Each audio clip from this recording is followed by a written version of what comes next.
Hi, I'm Ran Levy. Welcome to Cyberism's Malicious Life.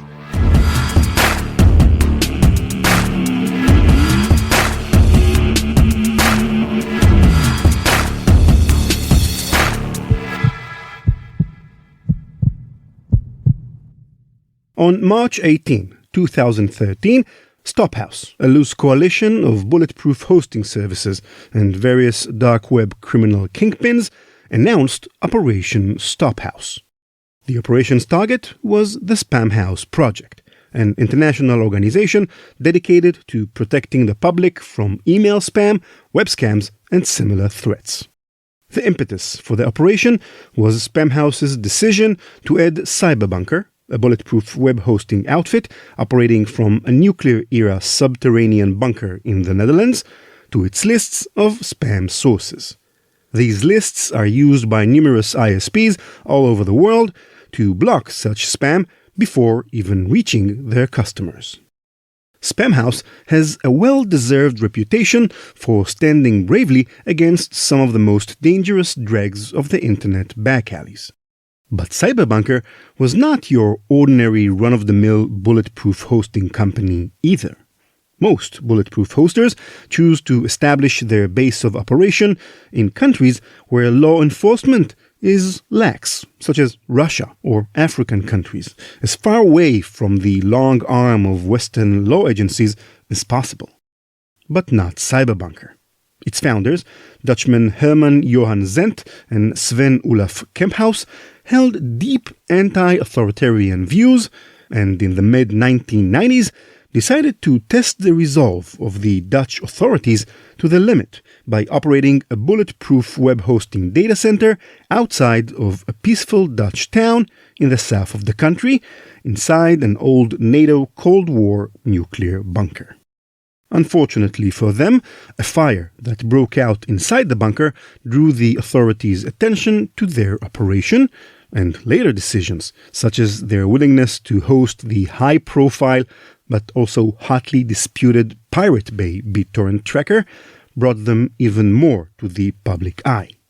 Ultimately, Spamhaus decided to take action against the rogue hosting service, first cutting them off from their bandwidth providers, and then adding Cyberbunker itself to its blacklists.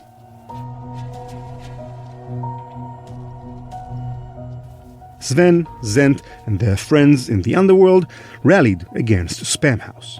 The Stophaus coalition issued a public statement calling the Spamhaus project an offshore criminal network of tax-circumventing self-declared internet terrorists pretending to be spam fighters, and demanding that Spamhaus cease its blacklisting activity and, quote, compensate each and every one ever listed for damages regarding the man-hours and financial resources spent, end quote.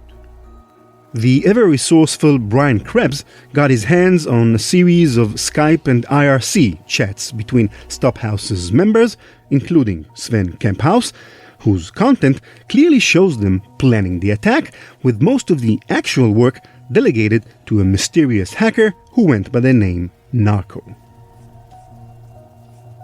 And indeed, a day later, on March 19th, Spamhaus became the target of a large DDoS attack that knocked its website and mail servers offline.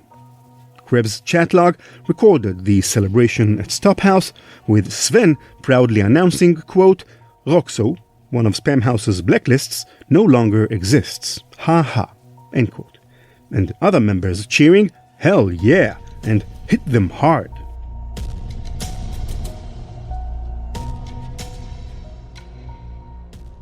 A few hours after the attack began, realizing that they cannot handle it by themselves, a Spamhaus admin contacted Cloudflare, a company specializing in DDoS mitigation, asking for their help. Cloudflare agreed and went into action. Matthew Prince, its founder and CEO, recalled the events in a blog post. Quote, Spamhaus signed up for Cloudflare on Tuesday afternoon, and we immediately mitigated the attack, making the site once again reachable. Once on our network, we also began recording data about the attack. At first, the attack was relatively modest, around 10 gigabits per second. There was a brief spike around 1630 UTC, likely a test, that lasted approximately 10 minutes. Then, around 2130 UTC, the attackers let loose a very large wave. End quote. Cloudflare's strategy to overcome the DDoS attack was called Anycast. It duplicated Spamhaus's data and hosted it on 23 different data centers geographically spread all around the world. Since internet traffic usually takes the shortest physical path from source to destination, this meant that the torrent of data that flooded Spamhaus's servers emanating from various distributed sources was now effectively divided between 23 different destinations. As Prince explained, quote, "When there's an attack, Anycast serves to effectively dilute it by spreading it across our facilities. Since every data center announced the same IP address for any Cloudflare customer, traffic cannot be concentrated in any one location. Instead of the attack being many-to-one, it becomes many-to-many, with no single point on the network acting as a bottleneck." End quote. Narco, the hacker who led the DDoS attack against Spamhaus, stepped up his efforts. On March 19, he blasted Cloudflare with 90 gigabits per second, and 3 days later, 120 gigabits per second of data. It was a huge DDoS attack, way above what Cloudflare was used to handling on a daily basis, but its grizzled engineers were already experienced with attacks of such scale, and Cloudflare and Spamhaus remained online. "I don't understand this," wrote Narco in the group chat. "How can Cloudflare take 100 gigabits per second of UDP and latency is not even increased by 1 millisecond? I took down Sprint, I took down Level 3, I took down Cognate, but Cloudflare? Nothing. Back in 2009, Cloudflare went down with 10 gigabits per second." End quote. Narco then decided to take things to the next level. He exploited a known weakness in some DNS servers to forge what's known as a DNS amplification attack. Simply put, when a DNS server receives a request containing a domain name, such as malicious.life, for example, it returns a response with the IP address of the requested URL. Narco made clever use of that fact. He spoofed the origin address of the requests he made to the DNS servers, directing the responses not to the real computers sending the requests, but to Cloudflare's servers. Crucially, a DNS response can be much, much larger than the request.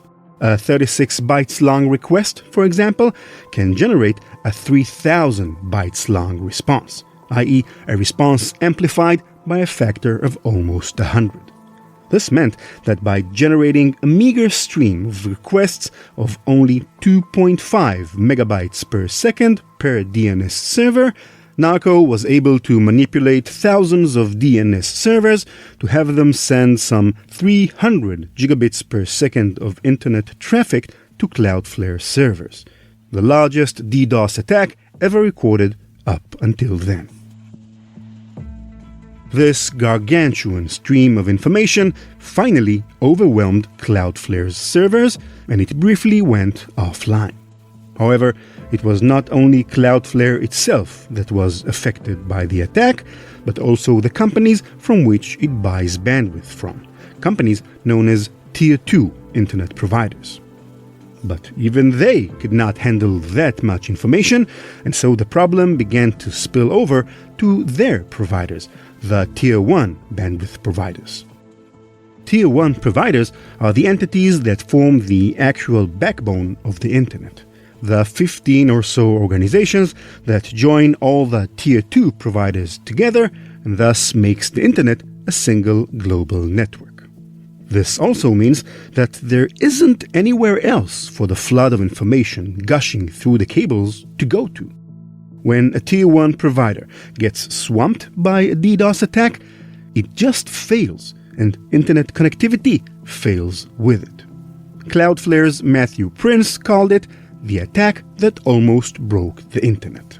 Quote, "Over the last few days, as these attacks have increased, we've seen congestion across several major Tier 1s, primarily in Europe, where most of the attacks were concentrated, that would have affected hundreds of millions of people, even as they surfed sites unrelated to Spamhaus or Cloudflare.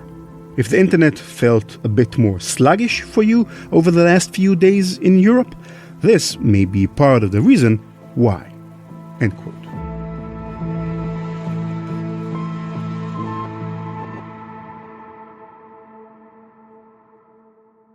Later reports, such as an investigation by Gizmodo, claimed that the effects of the DDoS attack were not as severe as Cloudflare described, and that the Tier 1 providers were more than capable of handling that amount of data. It's hard to know for sure. Due to the internet's distributed nature, different networks can see very different traffic conditions. Nevertheless, the elated Sven took to Facebook to brag to his followers. Quote, "My 3,850 Facebook friends. Spamhaus.org still down, and that criminal bunch of self-declared internet dictators will still remain down until our demands are met. Over 48 hours already resolving your shit.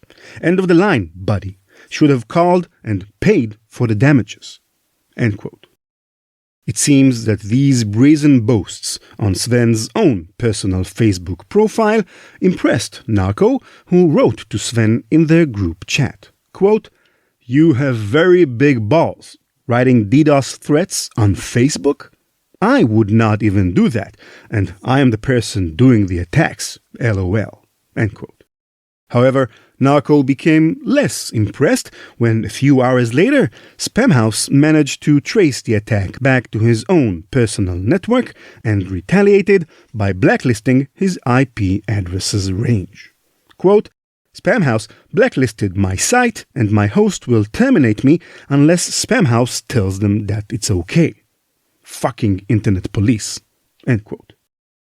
Narco became even more worried when one of his buddies at Stophaus, wishing to brag about the successful attack, posted a screenshot of their chat on a public forum with Narco's Skype handle visible in it. Quote, "Who posted the screenshot on the forum? Please remove it. It has written my Skype name. FBI in USA already has a case on me DDoSing before. They were going to people in America and asking them questions about me." End quote. Narco's concern might be the reason why, after about a week of constant bombardment, Stophaus called off the DDoS attack on Spamhaus. And Narco was right to be worried. Less than a month later, the UK's National Crime Agency, the NCA, was able to use that Skype handle to track down Narco's real-world location and arrested him in his London home. Narco, it turns out, was a 16-year-old kid named Sean Nolan McDonough. He was probably hired by the Stophaus coalition, and it was this unusual flow of money to the teenager's bank account that initially drew the UK authorities' attention. According to Brian Krebs, when police officers raided McDonough's home, they found his computer still logged on to various cybercrime forums. McDonough was later convicted, but avoided jail time due to his young age and his cooperation with the authorities. Sven Kemphaus, meanwhile, was also on the run. His involvement in the attack was undeniable, mainly due to his very public posts, such as this one on Facebook. Quote, "Yo, Anons, we could use a little help in shutting down illegal slander and blackmail censorship project Spamhaus.org, which thinks it can dictate its views on what should and should not be on the internet." End quote. It's possible that Sven truly believed that his status as a self-proclaimed official representative of the Republic of Cyberbunker will really provide him with diplomatic immunity.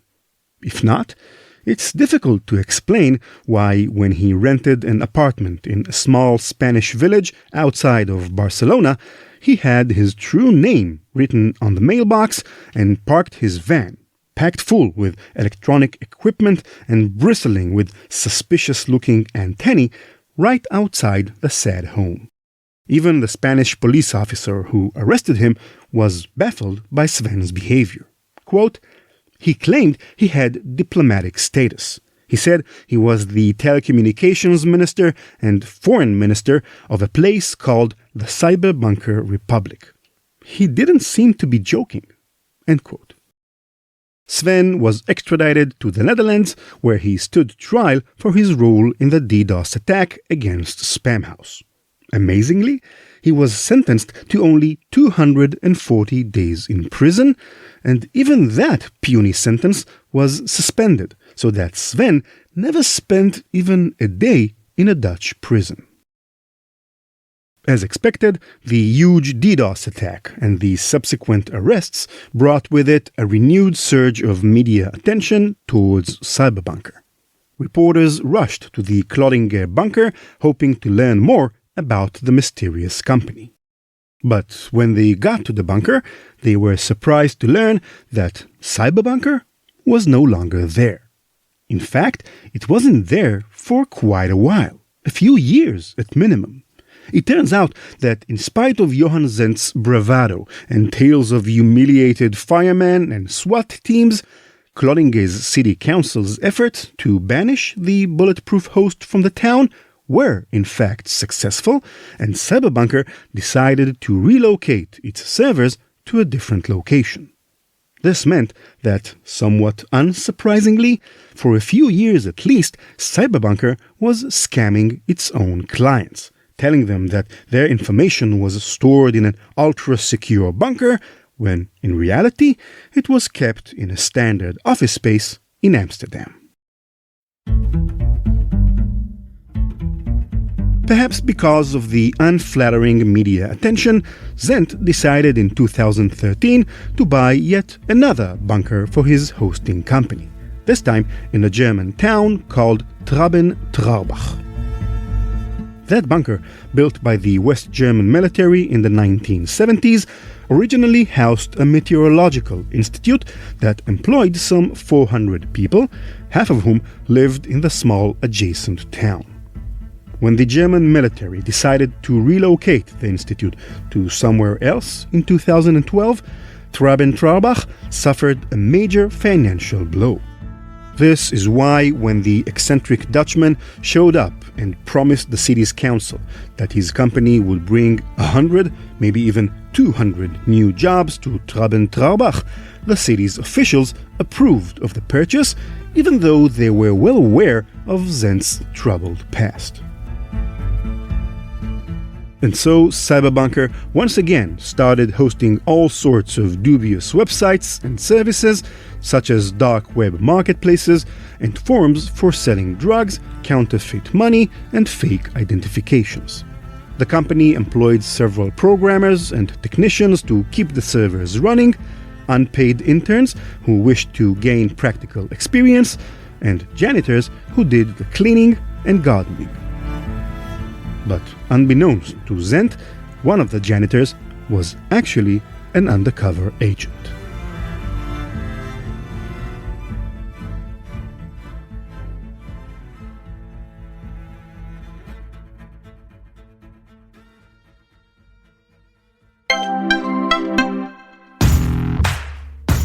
The best strategy for organizations to avoid becoming a victim of ransomware is to prevent the attack from being successful in the first place. Cybereason remains undefeated in the fight against ransomware because it moved beyond alerting to deliver an operations-centric approach that detects and prevents ransomware attacks at the earliest stages of initial ingress and lateral movement. The Cybereason predictive response capability disrupts ransomware attacks prior to data exfiltration and long before the ransomware payload can be delivered. Visit cybereason.com to learn more about predictive ransomware protection and how your organization can realize both increased efficiency and efficacy through an operation-centric approach to security operations.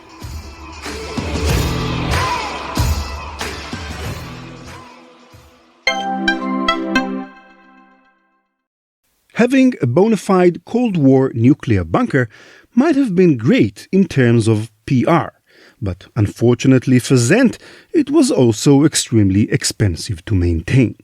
Apart from the cost of buying the place and maintaining its numerous rooms and halls, there were also the costs associated with running the data center itself. The electricity bill alone, for example, was about $15,000 a month. Cyberbunker wasn't making enough money to cover all those expenses, and so Zent started looking for other profitable lines of business. He came up with an interesting idea: a high-security communication app that would allow its users to send stealthy encrypted messages to each other, and also included a panic button that allowed them to quickly erase their data in the event of an emergency. Obviously, Zent's intended customers were the same shady characters who rented his bulletproof hosting services. But creating the app required a substantial initial investment, which Zent was unable or unwilling to make, and so he turned to a long-time acquaintance of his, a 60-year-old Irishman who went by the name of the Penguin. His real name was George Mitchell, and he acquired his nickname while working in a chocolate factory that made penguin candy bars. But don't be confused by the adorable moniker. Mitchell was a drug lord, listed by the Europol as one of the top 20 drug traffickers in Europe. He was known to be involved in smuggling heroin, cocaine, and weapons into Europe, and the Irish newspapers often refer to him as the godfather of organized crime in Ireland. Zent and Mitchell entered a business partnership, and the Irish drug lord became a regular visitor to the Traben-Trarbach bunker. Although he called himself Mr. Green, his true identity quickly became known to Cyberbunker's employees, some of whom were understandably scared by the man. It appears that in 2015, one of the hosting company's young interns approached an Irish tabloid, the Sunday World, and offered it candid photos of the crime lord. Apparently, this was the first time in 20 years that someone was able to take a picture of the penguin. A few weeks later, the tabloid released an extensive front-page exposé about Mitchell's new technological aspirations.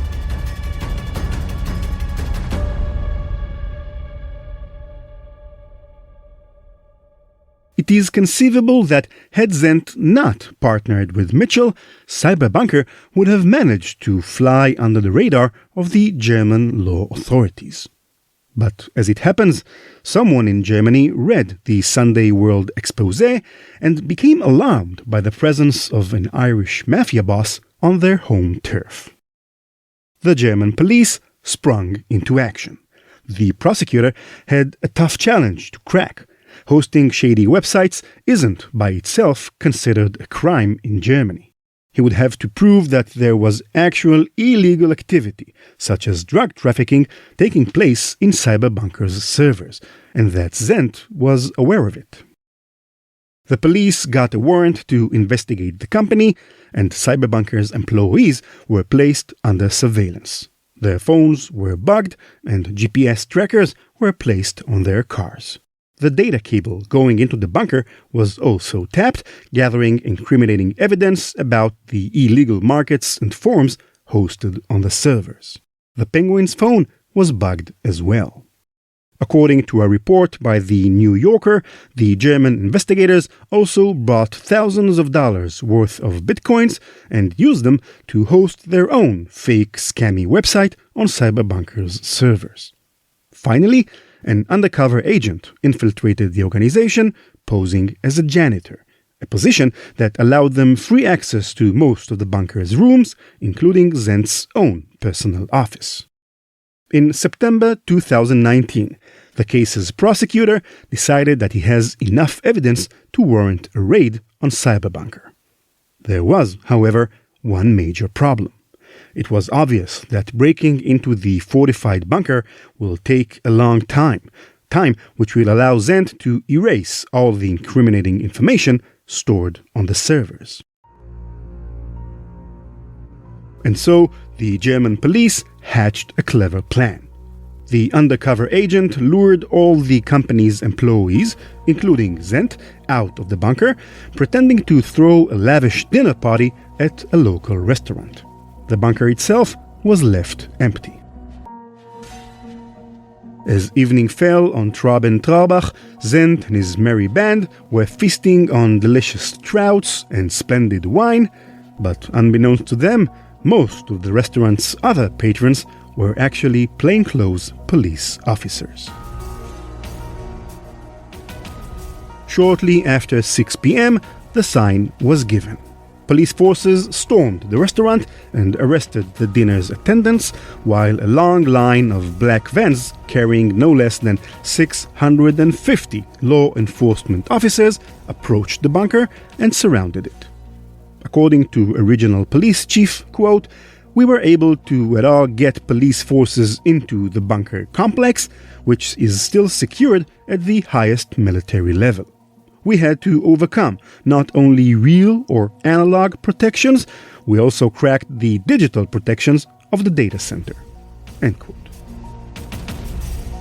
Johann Zent and 6 of his people, including 2 of his sons, were taken into custody, and the German police seized about 200 servers, as well as $41 million worth of funds allegedly tied to the various dark web markets hosted on Cyberbunker's servers.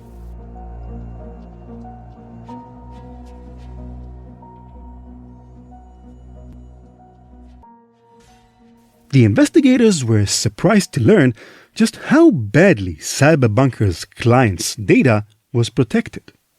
Hard drives carrying incriminating data that were supposed to be destroyed were piled up inside the bunker, and the police even found an unencrypted Excel spreadsheet with all the passwords on it. The whole operation, commentated one investigator, turned out to be wholly amateurish, quite the opposite of the tough, hardcore, no-nonsense security image that Cyberbunker was projecting on its website.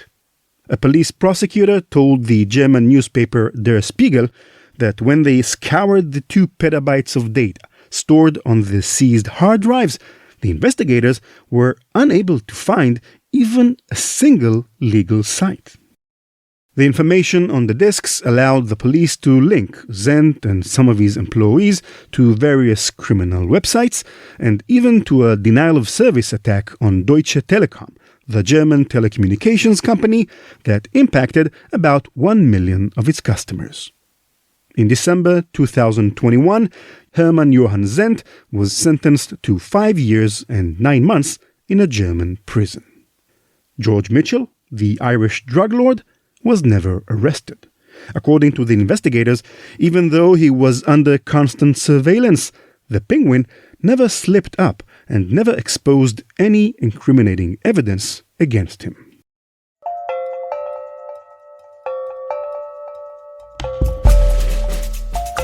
Thus ended the bizarre and somewhat comical story of Cyberbunker. It's possible that Zent's long prison sentence might convince him to leave the world of bulletproof web hosting behind. But it seems Sven Kamphaus hasn't learned his lesson. He still occasionally gives media interviews, taking the role of an unofficial spokesperson of the dark underworld of internet crime. I have a feeling we'll hear more from him in the future. In a way, Cyberbunker was a kind of an experiment. The question it tried to answer was, can turning a strong, almost impenetrable nuclear bunker into a data center enable a bulletproof hosting service catering to the needs of cyber criminals to operate freely in a lawful Western country? I think an Ars Technica commentator summed up the answer in a pretty marvelous way. Quote, "Also, a hearty laugh at someone hosting quote-unquote secure from law enforcement actions and operational regardless of legal demands in the most economically powerful nation on the European fucking Union. Hubris and arrogance does not even begin to describe that mindset. You want to truly weather the storm? Go set up shop in some barely functional state in Africa or out in the middle of the Siberian tundra.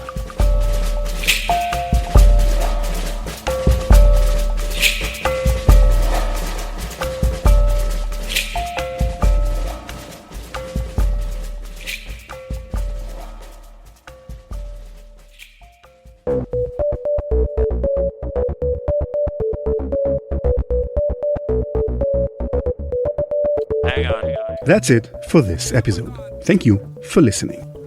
Not much happened over the holidays, so we'll move straight to the credits. Malicious Life is produced by PI Media. This episode was written and produced by me, Ran Levy, and edited by the esteemed Nate Nelson. Our website is malicious.life, and you can follow us on Twitter at @maliciouslife or follow me at @ranlevy. That's RANLEVI. Thanks to Cyberreason for underwriting the podcast. Learn more at cyberreason.com. Bye-bye. CK music.